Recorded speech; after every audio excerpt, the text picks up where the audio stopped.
fechadura, tirei as coisas dele de dentro e deixei na varanda da casa. Falei, aqui você não entra mais. Chega, né? E nessa mesma época, meu filho estava voltando de São Paulo. Eu, leiga, que eu fiz a coisa toda na emoção, isso eu assumo que eu fiz na emoção, no momento de querer me proteger e proteger os meus filhos, que eu tinha medo dele fazer alguma coisa com meu filho ir pra cima dele, meu filho que hoje está com 24 anos. O que eu fiz? Peguei, tirei as coisas dele e falei, aqui você não entra mais. E já tinha a medida protetiva contra ele, né, que ele realmente não podia mais chegar perto de mim. Ele chegou a ser citado, apresentar defesa, alguma coisa? Essa medida protetiva ou não? Oi? Ele chegou a ser citado, apresentar defesa, alguma coisa dessa medida ou não? Não, ele foi defendido pela Defensoria Pública, mas ele perdeu. Porque ele realmente é um homem bem violento. Se eu converso com ele, aqui, qualquer pessoa que conversa com ele vê que ele é uma pessoa violenta, brava, nordestino, assim, antigo, sabe? Ele é desse nível. E aí eu fiz isso. Beleza. E junto com isso, eu dei entrada num processo que já era para me ter feito há muitos anos, que era o processo de uso capião. Porque quando eu comprei esse terreno, eu comprei, sabe aquela coisa assim, não, o dono não existe mais, faleceu. Eu tinha realmente feito ônus reais quando eu comprei o terreno. Foi uma pessoa da prefeitura que me vendeu, que aqui tem muitas vezes esqueminha. Aí eu tirei o ônus reais na época e dizia lá, na casa eu ainda era casada com o Robson, dizia lá que o dono ele era viúvo, sem filhos e que ele já tinha falecido. Você tem uma ideia, o dinheiro que estava no ônus reais era em cruzeiro, era muitos anos atrás. Por isso que eu comprei, porque eu tinha essa garantia que eu não ia ser perturbada assim por ninguém, mas eu já tinha que ter dado entrada, porque com 5 anos você dá entrada no processo. Eu nunca tinha feito, sabe quando você vai comprou através de um contrato de gaveta, né? Isso. Aí eu já morava aqui há 15 anos, então nunca tinha tido nenhum problema, eu não tinha dado. Nesse período eu dei entrada no processo de uso capião também, porque aí, como eu vi que ele estava fazendo isso comigo, eu falei, eu vou dar entrada, porque ele falava assim pra mim, eu tiro tudo de você se eu quiser, eu falava, pai, mas o que está acontecendo? O senhor não tem direito a nada aqui, a casa é minha, não, mas eu moro aqui, se eu quiser eu fico aqui, porque eu não sei o que. E ele mentia para as pessoas, dizia que ele estava fazendo obra, que ele tinha construído, ele não fez obra nenhuma, a única coisa que eu pedi para ele fazer foi um muro, porque no futuro, quando ele saísse da casa, que eu achei que ele fosse sair amigavelmente, igual a Patrícia saiu, eu ia alugar a casa, porque com a pandemia, com eu tive uma filha que é minha temporã, meu filho mais velho tem 27, o meu 24, eu tinha tido uma, que hoje está com 6 anos. Então, assim, falei, pô, vou precisar trabalhar em casa, então eu tenho uma renda a mais, eu posso me garantir na minha casa que eu construí com o pai dos meus filhos, que era uma casa nossa, né? A gente não chegou a se separar no papel, fazer partilha, nada. Ele foi embora e falou, ó, fica com a casa aí com as crianças. Não, uma casa nossa, minha ideia. Eu tenho testemunhas que nós construímos a casa, tenho tudo. E aí eles entraram com um processo contra mim, dizendo que meu pai tinha comprado a casa de mim, que tinha me dado dinheiro para comprar a casa. Ele se juntou com a minha irmã que tinha morado na casa, se juntou com ele e os dois ficaram, na verdade meu pai fez o processo, mas a Patrícia era testemunha dele, de que tinham comprado a casa de mim. E é uma mentira, e isso eles não sustentaram por muito tempo, não sustentaram, porque não tinha nem como provar. Eles falaram que me deram 30 mil reais em mãos e que tinham comprado isso. E não tinha prova, né? Não tinha recibo, não tinha nada, né? Mas, isso não aconteceu. Não aconteceu, né? Eles não levantaram isso. Eu acho que eles, orientados por algum advogado, entraram como se ele fosse um idoso, né? Na verdade, ele é idoso só na idade. Porque ele é melhor que eu, se deixar. Meu filho outro dia falou, teu pai tá melhor que você, porque você abaixa e não consegue levantar. Teu pai abaixa, levanta, porque ele é pedreiro, então ele é muito forte. Aí, beleza. Entraram com esse processo e eu entrei para me defender. Eu tinha 9 testemunhas no processo, que eu construí a casa e tudo, e mesmo assim... Você chegou a fazer uso capião? Você chegou a fazer uso capião, distribuiu a ação, tudo certinho? Sim, tá correndo o processo. Tá correndo. Então, esse uso capião, na verdade, ele está em andamento, né? Está em andamento. Ele já está, acho que já é o último ano, porque já está distribuindo em ofício, né? Porque não achou, porque o juiz vai acima, vai procurar a pessoa, né, e tal, e não achou ninguém. Porque não existe ninguém, aí já estava para sair o ofício, para poder sair a documentação. Só que o juiz, nesse processo que ele abriu contra mim, entendeu que pobre coitado que eu fui ingrata de colocar meu pai pra fora e deu a casa pro meu pai. Simplesmente. Ele entendeu que a casa é do meu pai, porque meu pai falou muitas mentiras lá no processo. E deixa eu falar uma coisa pro senhor que eu achei absurda. Nesse processo eu tinha um advogado que ele falou que o juiz me proibiu de estar presente na audiência. Eu não fui ouvida em momento algum. O juiz me proibiu de estar na audiência porque eu tinha medida protetiva. Ele não me deu acesso para eu... No dia da audiência, ele só falou, não, você vai para casa e aguarda. Ele foi com as minhas 9 testemunhas pro juiz lá, né, pro fórum. E eu saí de lá com a causa perdida, porque a minha irmã falou que meu pai era um pai excelente, que tinha feito obras na casa, que tinha feito benfeitoria. Eu não fui escutada em momento algum. Não adiantou falar que eu tinha um processo de medida protetiva, porque o juiz falou que são processos diferentes, né? Então, não ajudou isso, porque ele realmente... Eu não tirei ele da casa por motivo de querer a casa. Eu tirei porque ele estava me agredindo, eu tirei porque ele estava me ameaçando de morte, ameaçando minha filha, ameaçando meu filho. Eu não tinha como manter esse homem dentro do meu quintal. Eu não tinha, eu estava com medo. Ele pede.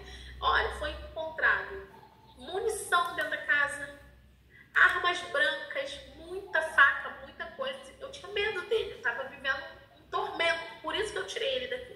E o juiz entendeu que eu nunca podia fazer isso. Só que o negócio é tão contraditório, porque durante o processo, o juiz, eu não sei como é que funciona isso, mas eu tive 3 pedidos que o juiz fez para eles virem retirar as coisas que estavam na varanda. Depois o juiz falou que eu não podia ter tirado, sendo que o juiz já tinha falado que tudo bem que eu tivesse tirado e que eles fez, no nome do negócio, porque doutora, eu sou tão ruim com essas coisas, fez 3 mandatos, assim, ofícios para eles virem retirar as coisas que estavam na varanda e depois falou que eu podia me desfazer das coisas, porque eles não vieram retirar as coisas, não vieram retirar. E o juiz simplesmente falou, deu a causa para ele, que hoje ele é proprietário da casa. Eu não entendi nada, não sei como eu perdi esse processo. Infelizmente tem juíza, né, que acabam se envolvendo quando tem um idoso ou uma pessoa enferma do outro lado. Eu já percebi isso. Já percebi. Desculpa, sim. É isso. Uma pessoa conversou comigo e falou para mim assim, Fernanda, infelizmente, é porque eles vão no geral. O geral é o filho maltratar o pai. É muito difícil ser o contrário. Então, eles vão, tipo assim, no maçante, assim, é mais um filho maltratando o pai idoso. Então, eles nem leem o processo todo, eles ficam ali e te deu causa perdida por isso, por ele ser idoso. E assim, doutor, de idoso ele não tem nada. Eu sei porque eu dou aula todo dia, advogo de verdade, né? A luta da advocacia, amo muito o que eu faço. E eu já vi em várias audiências o juiz se comover, juíza, pelo fato da pessoa ser idosa, enferma. Tanto é que tem gente que faz teatro mesmo na audiência. Eu fiz uma audiência há pouco tempo. Fizeram teatro. E eu não fui escutada. Em momento algum eles não deixaram eu ir na audiência. Eu fui proibida de entrar na audiência. Que loucura. Eu fiz uma audiência há pouco tempo atrás. Eu percebi que a parte batia muito. Olha, meu filho tem problema mental. Olha, só um minuto que eu vou segurar ele aqui. Não precisava fazer isso que foi feito na audiência. Então, as pessoas fazem, né? Fazem isso sim. Muda. E a minha irmã é enfermeira, né? Então ela botou um monte de laudo. Quando eles viram que não iam sustentar a questão de compraram a casa de mim, ela botou laudo que meu pai era depressivo, doente, cheio de problema, e o juiz simplesmente acabou isso. Por ele ter 70 anos. Ele fez 70 anos agora. Agora me fala uma coisa.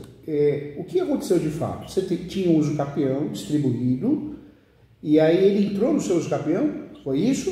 Ele se aplicou? Não entrou no meu uso capião. Não entrou no meu uso capião. Não tem nada a ver com o uso capião. Eu nem sei como é que vai ficar essa situação agora. Porque o uso capião é um processo à parte. E ele deu a casa pro meu pai. Ele deu a posse da casa pro meu pai. Mas ele deu a posse da casa pro seu pai numa outra ação? Isso, numa outra ação. Essa ação foi feita pelo seu pai? Sim, foi feita pelo meu pai. Seu pai então fez o quê? Uma reintegração de posse? Isso, reintegração de posse. Como você impediu ele de voltar para a posse, que você tinha dado a ele, ele pegou e fez uma reintegração de posse e o juiz deu. Isso. E deu a decisão definitiva ou foi uma liminar? Não, definitiva já. Definitiva já. Eu já recorri e perdi de novo. Então, doutor, se eu me perdoa... Claro, fica à vontade, fica à vontade. O que acontece é o seguinte, ela tem um pouco de dificuldade de fazer as explicações temporais, né? E aí, então, o que acontece? Ela, quando começa a falar, ela vai um pouco mais adiante, depois ela retorna. O fato ocorrido, que foi o processo dela na medida protetiva, houve a decisão do juiz para que fosse retirado os móveis, porque uma medida protetiva se faz realmente para poder fazer a retirada, o afastamento do agressor. E o agressor, o que ele fez? Ele entrou moveu a ação de reintegração de posse, sendo que a reintegração de posse não caberia. Por quê? Porque seria... nós, na realidade, temos a posse legítima. Ele já não seria uma posse legítima, ele já seria uma posse precária, porque não houve pagamento, não tem comprovação de pagamento algum. Desculpa te cortar, eu diria até mais, não tem posse, né? Porque o que aconteceu na relação dele é um comodato, uma mera tolerância por ser pai, então nem posse qualificada ele tem, né?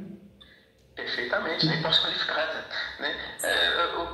O que a gente acaba indo um pouco mais além, eu tenho um pouco mais de informação, até como eu havia falado, né? Eu comercializei um bom tempo, né? Quando eu tinha a livraria, comercializei um bom tempo os seus livros, né? Eu li bastante. Que legal. Então, eu tenho um pouquinho mais de profundidade de informação com relação à questão jurídica. Tem um pouquinho, né? Que legal, que honra, fico feliz. Obrigado. Eu não fiz nenhuma faculdade, mas sempre lendo. Então, o que foi que aconteceu? Como ela não tem essa temporalidade de explicação, fica um pouco mais complicado de compreender. O que houve, na realidade, foi uma defesa de posse. Uma defesa de posse porque ele não queria sair por um motivo. Ele queria realmente a casa, de todas as formas. Ele tentou, entre aspas, um uso capião, né, que era construir alguma coisa para haver uma prova. Porém, o que houve na realidade foi o seguinte: as agressões dele, logo em seguida, já nesse interim, houve essas agressões, e essas agressões atrapalhou que ele tivesse um tempo hábil, né, para mover um uso capião, possível uso capião. Aí entraram com essa alegação de compra. Meu Deus, né? A gente quer fazer as coisas para ajudar, e é como a gente se dá mal, né? Meu Deus do céu. Eu na realidade, eu não estava a par de tudo isso, né? Que como nós já havíamos separado já há um bom tempo, então eu não estava a par. O que existiu entre nós, e é inclusive sabido pela irmã dela, que é sabido pelo pai dela, que é sabido pelo cunhado dela, que inclusive ficou como testemunho, que era o seguinte: que existia uma promessa da casa ficar para os nossos filhos, meu e dela. Então, todos são sabidos, até porque eles eram pessoas da casa, eles eram pessoas de casa, entendeu?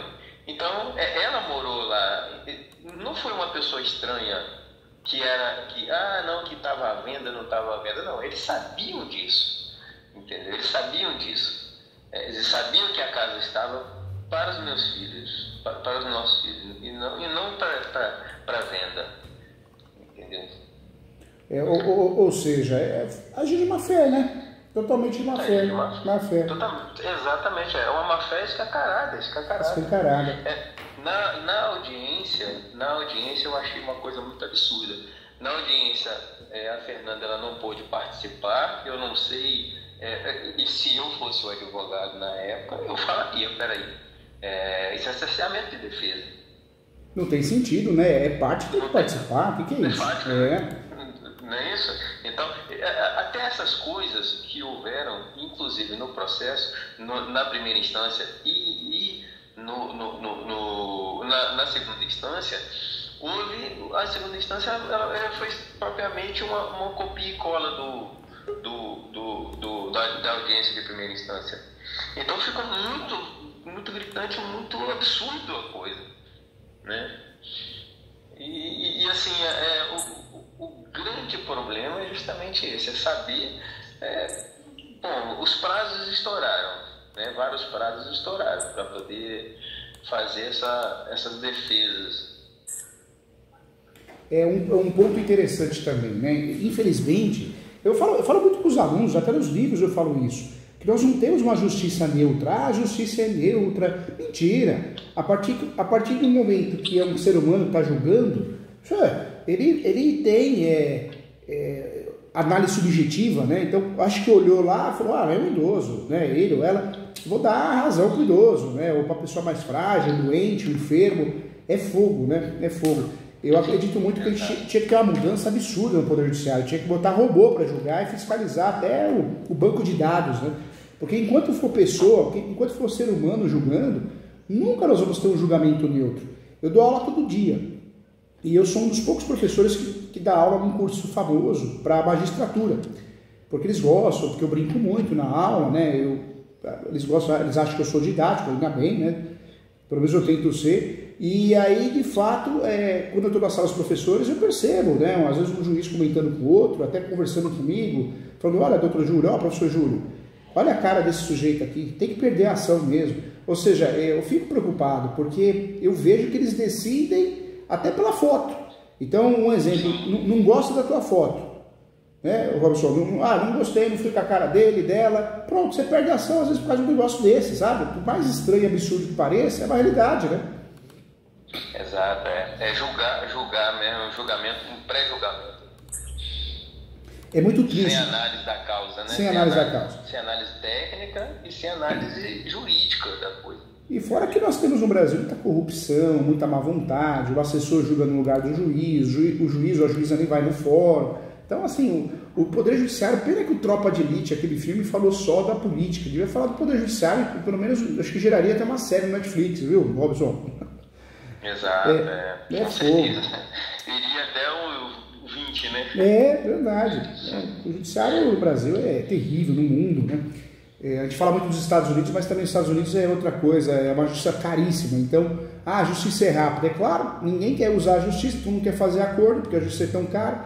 Ou seja, também não é o caminho correto, né? O mundo ideal do Poder Judiciário, né? Pelo contrário, o Brasil é acessível, né? De certa forma. Tem a justiça gratuita, tem a justiça pública, mas é uma justiça corrupta, tem muita má vontade, muitas falhas, né? É fogo. Eu posso inclusive dizer que, óbvio, usando o pouco que tem, né, que foi o caso aí da Fernanda, e aí eu entrei no caso um pouco depois, que eu não estava ciente do fato, 100%, né, até porque eu estava em outro estado, estava em Minas Gerais, eu estava trabalhando, então eu não estava atuante nessa situação. Eu fui na audiência, não fui ouvido. Olha só.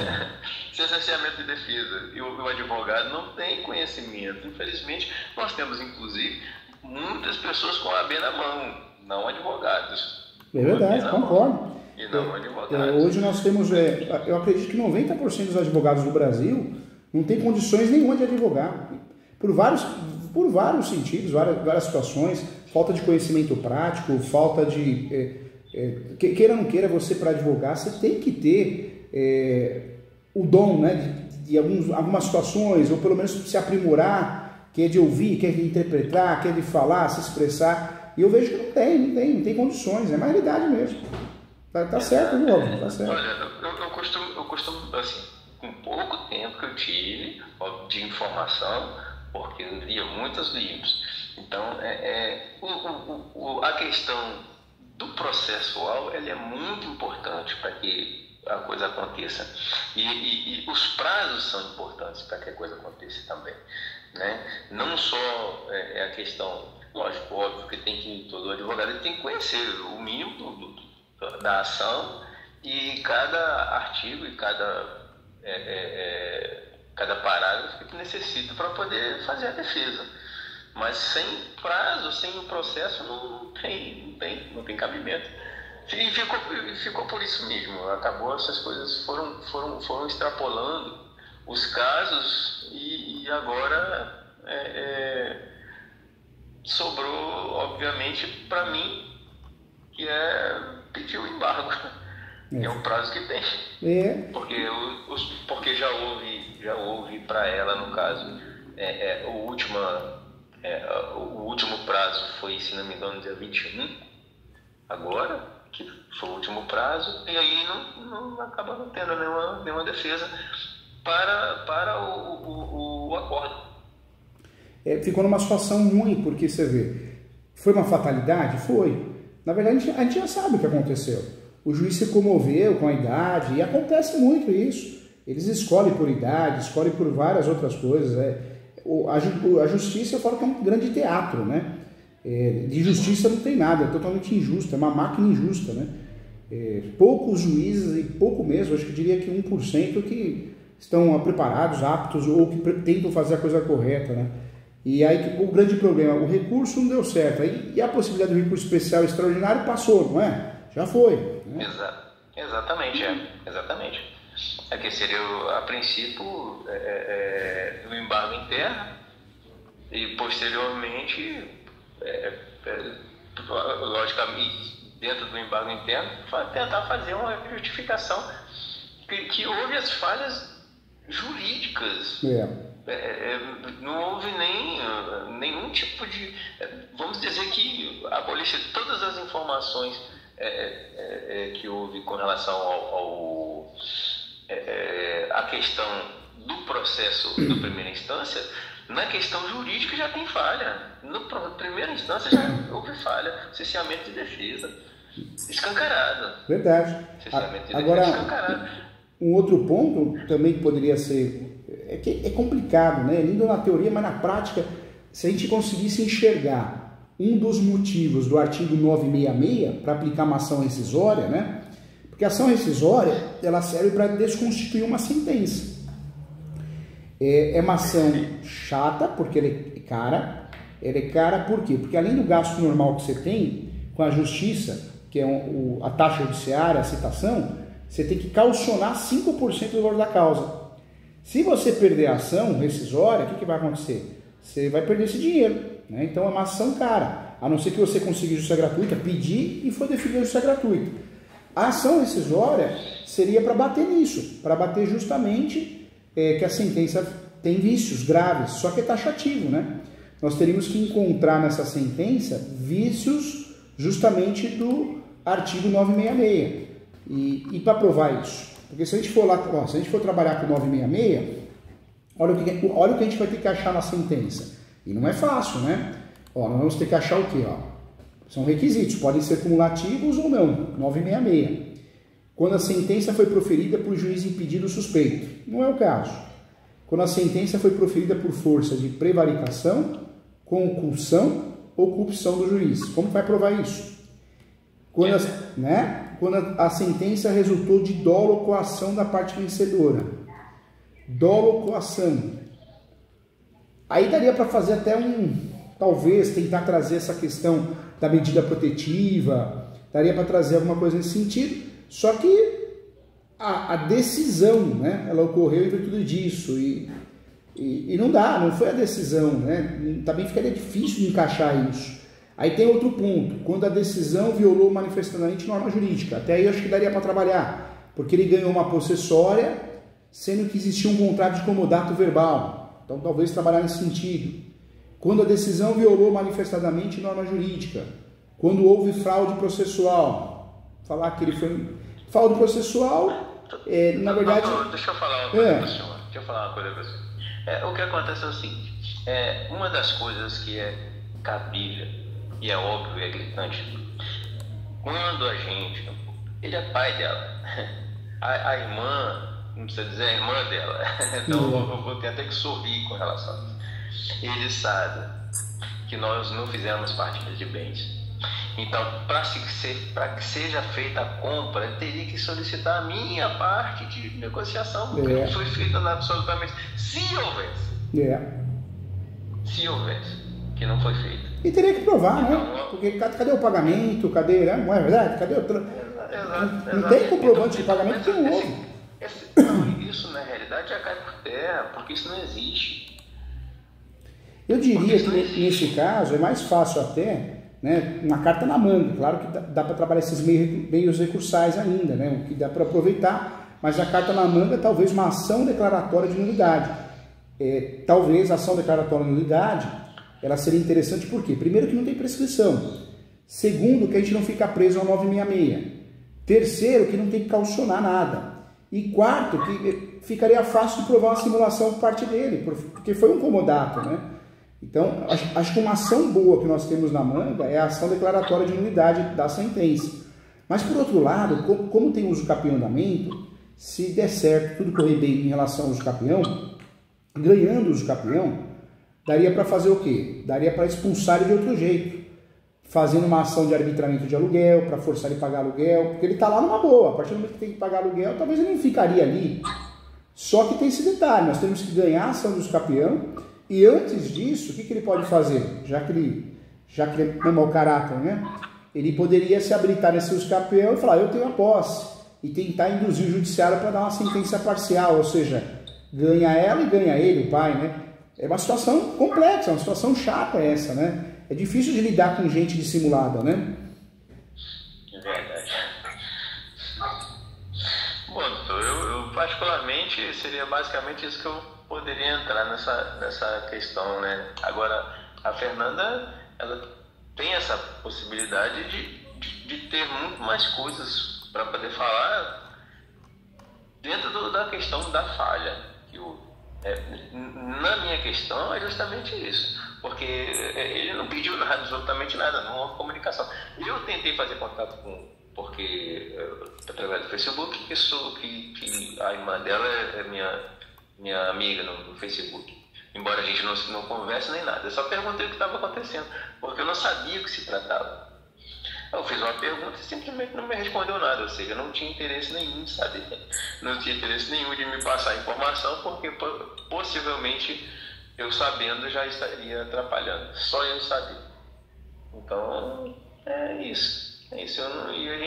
Quando eu fiquei sabendo, essas coisas, os fatos todos já estavam praticamente adiante, eu não tinha mais o que fazer. O que eu tenho que fazer, eu falei, vou procurar aqui o Dr. Júlio, que é pessoa que já tem um know-how imenso na área, e foi o que eu fiz. Doutor, eu queria falar, eu não entendo o negócio de prazo, realmente eu não entendo. E me fala uma coisa, desculpa te cortar, mas e o uso capião, tá indo bem? Ele se habilitou o uso capião? Então, o advogado até então me passou que estava tudo bem, tá na mão do advogado, né? Ele falou que estava tudo bem, que já tinha ido pro ofício e que faltava pouco para poder concluir. Aí eu ainda perguntei para ele, mas pouco quanto? Ele falou, em média 1 ano, que isso fica pronto e tal. Tá na mão dele. Eu posso até doutor, desculpa cortar. O mesmo advogado que fez a defesa da causa é o advogado do uso capião. Entendi. Então, eu já estou até com medo, porque eu já não sei nem a que pé está. Eu não sei nem a que pé está. Por quê? Porque eu na realidade, como houve a separação, ela acabou tocando esse fato.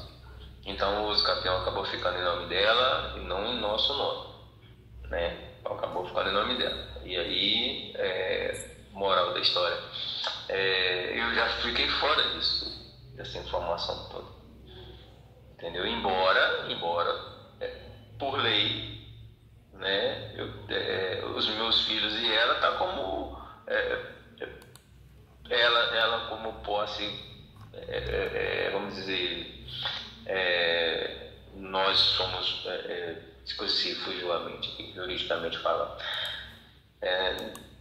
não houve partilha de bens, então nós ainda somos possuidores. Mas os meus filhos que estão é posse de guarda, porque a gente, na realidade, tinha feito essa promessa daqueles quando casasse primeiro, quem casasse primeiro poderia ficar com a casa. E que posteriormente nós iríamos fazer uma casa em cima daquele que casasse posteriormente. Então houve um combinado, né? Um combinado e todas as pessoas estavam cientes de tudo isso. Né? Todos nós que conversamos na época, todos nós estávamos cientes. É difícil. Agora, acho que é 2 pontos, né? De fato, tentar trabalhar, porque tá difícil, é uma situação ruim, né? Agora precisa ficar atento a esse usucapião, hein? Porque eu sempre falo, quando você sente maldade do outro lado, você tem que ser estrategista na advocacia. Poxa, faz uma peça, pré-questiona. Por que pré-questiona? Você está vendo que o juiz está indo para um lado ou outro, você está vendo que vai dar errado, né? Então você já vai fazer o quê? Você vai pré-questionar para poder chegar na alta corte. Então tem muito isso. Você vai sentindo o processo e vai trabalhando no sentido de se proteger, né? É isso, mas o grande problema na realidade é porque o próprio advogado que fez a defesa da causa dela, ele foi muito frágil, ele foi omisso em diversas informações, em diversas coisas, em diversas partes do processo civil, diversas partes do próprio Código Civil. Então ele foi muito falho, né? Eu não sei como é que está. Agora eu tenho que passar a tomar informação disso tudo, porque tudo isso aí depende também, são bens que vão ficar com meus filhos, nossos filhos, né? Meu e da Fernanda. E assim, então eu tenho que preservar, eu vou ter que buscar saber. Né? Nessa situação, o que poderia ser feito? Claro, fica à vontade. Olha só, eu ainda não fui intimada. O Robson viu em algum lugar que eu tinha sido intimada, mas eu ainda não fui intimada. Eu vou lá na defensoria e eles falam que ainda vai vir intimação. Só que eu não fui intimada, ninguém me falou nada. Eu só aceito que eu estive lá e eles me deram o tal do acórdão. Mas aí falaram, aguarda que você vai ser intimada. Eu não fui intimada ainda. Esse caso não começa a contar quando eu for intimada? Na verdade, funciona assim. Você vai ser intimada por telefone ou pelo WhatsApp. Se houve recurso, na verdade, sai o acordo, é publicado o acordo, acontece a publicação do transjulgado e volta para o primeiro grau. Porque o cumprimento de sentença sempre é feito em primeiro grau, né? Então, tem que acontecer dessa forma. Agora, nesse caso, o que a gente teria que fazer? Fica difícil, meio atrasado, parece que foi meio mal tocada a coisa, né? Fiquem atentos ao usucapião, porque o usucapião ele pode ser o salvador da pátria, porque ganhando o usucapião, se tornou proprietário, faz uma reivindicatória para tirar ele. Mudou a conversa. Não se discute mais posse, se discute propriedade. Além da reivindicatória para tirar ele, pode fazer ou dentro da reivindicatória ou fora da reivindicatória uma ação autônoma chamada arbitramento de aluguel, para forçar ele a pagar aluguel e indiretamente forçar ele a sair. Então, se ganhar o usucapião, existe a transformação da posse em propriedade. E aí muda o nosso cenário, porque a gente consegue trabalhar com boas ações para tirar ele, né? Para forçar ele a sair e até judicialmente, compulsoriamente, forçar ele a sair. Então muda o cenário. Então é importante prestar atenção nesse usucapião, despachar com o juiz, prestar atenção mesmo para ganhar, né? Você não tem tudo para ganhar pela posse maravilhosa que tem, mas tem que prestar atenção e ficar em cima e torcer para ele não se habilitar. Se ele se habilitar no usucapião, não quer dizer que ele vai ganhar a parte dele, né? Dá para se manifestar muito bem, mas que ele vai usar a sentença possessória a favor dele, vai, né? Então vai ter que saber conduzir o processo, vai complicar mais, né? Porque não que você não vai ganhar o usucapião, mas vai ser parcialmente procedente, vai ganhar você e vai ganhar ele. E se ele ganhar, ele se torna proprietário, aí que ele não sai mesmo, né, gente? Aí lascou, né? Entendi. Ele já está dando trabalho com posse, né? Alegando uma posse não qualificada. Imagina se ele vira proprietário, Deus do céu, aí vocês vão aguentar ele. É verdade. Nossa, eu tô sorrindo, mas eu tô sorrindo. De nervoso, né? Eu sei. Tô ansioso, tô nervoso, não sei mais aonde pisar. Aí o senhor me orienta, então, ele ficar em cima do advogado lá para saber como é que tá, né? O processo. Porque eu não tenho como tirar dele, né, doutora? Eu não tenho como tirar do advogado mais. Na verdade, você pode. Se é um gosto seu, né, passar para alguém, você pode fazer isso. Como que funciona isso? Na verdade, você consegue fazer o subestabelecimento. O subestabelecimento você pode fazer com reserva de poderes, ou seja, você autoriza alguém a fazer uma audiência, alguma coisa assim, e pode ser sem reserva de poderes. Você está transferindo o processo para outra pessoa, entendeu? Só que precisa... Porque aqui a gente mora numa cidade pequena, sabe? E essas coisas são tão complicadas, porque é um queimando o outro. Eu tenho medo até de falar com ele e ele procurar meu cunhado, alguma coisa. É cidade pequena, Dudu, é muito complicado. Eu sei. Terra sem lei. Eu sei porque eu tive a oportunidade, advogo no Brasil todo, né? Dou aula no Brasil todo, mas eu tive a oportunidade de ter uma faculdade com outros sócios em Tocantins. E eu percebi que o povo de cidade menor ele é mais fofoqueiro, mais... Quem conhece quem, sabe? Quem conhece quem. É difícil, hein? É difícil. Para quem advoga, para quem tem um problema jurídico na cidade menor, é muito mais complicado, né? Você tem que tentar sair dali para ter uma decisão muitas vezes mais justa, né? Porque um conhece o outro, um deve favor para o outro, é difícil, né? Mais fofoca, mais maldade, né? É complicado. Eu, se eu morasse numa cidade do interior, eu acho que eu nunca contrataria, né? Claro, não estou falando mal, porque tem grandes profissionais em todo que é lugar. Mas eu não contrataria o profissional da minha cidade, porque eu acho que isso fica contaminado, né? O nome, é fogo. Eu percebi isso. É difícil. Eu não sei nem como pegar nesse advogado para falar qualquer coisa. Eu senti... E um ponto também, né? Precisa analisar, porque trocar de advogado... Parece que ele estava querendo que eu perdesse, porque eu acho que ele tinha a intenção que eu recorresse.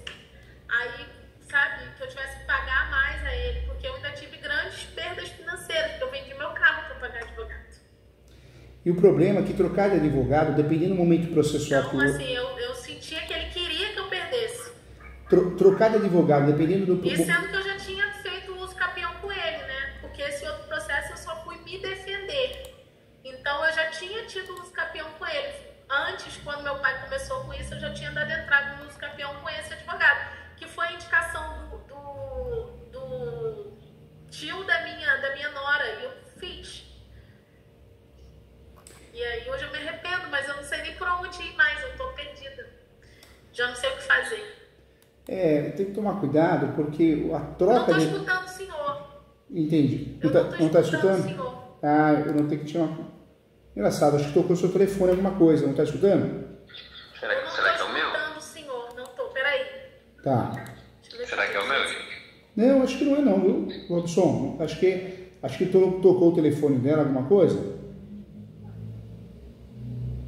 Espera aí que ela vai voltar para a plataforma, vamos ver.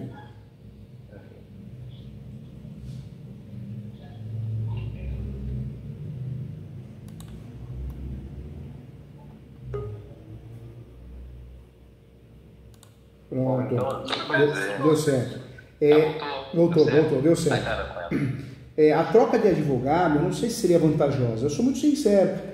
Professor Júlio, assume o processo, né? Aí você vai ter gasto e às vezes não dá para fazer nada, né? Não dá para fazer muita coisa. Eu acho que tem que ser do bem, tem que ser sincero, tem que ser honesto, né? Não tem que ficar vendendo, queimando outro colega, porque se gasta dinheiro não dá para fazer, porque o principal no campeão é uma inicial bem feita, é a juntada de documento. Então, talvez trocar de advogado agora não vai ajudar em nada, né? Não vai ajudar em nada. Pode trocar? Pode, é um direito seu. Você tem todo o direito de fazer isso, mas às vezes não vai resolver.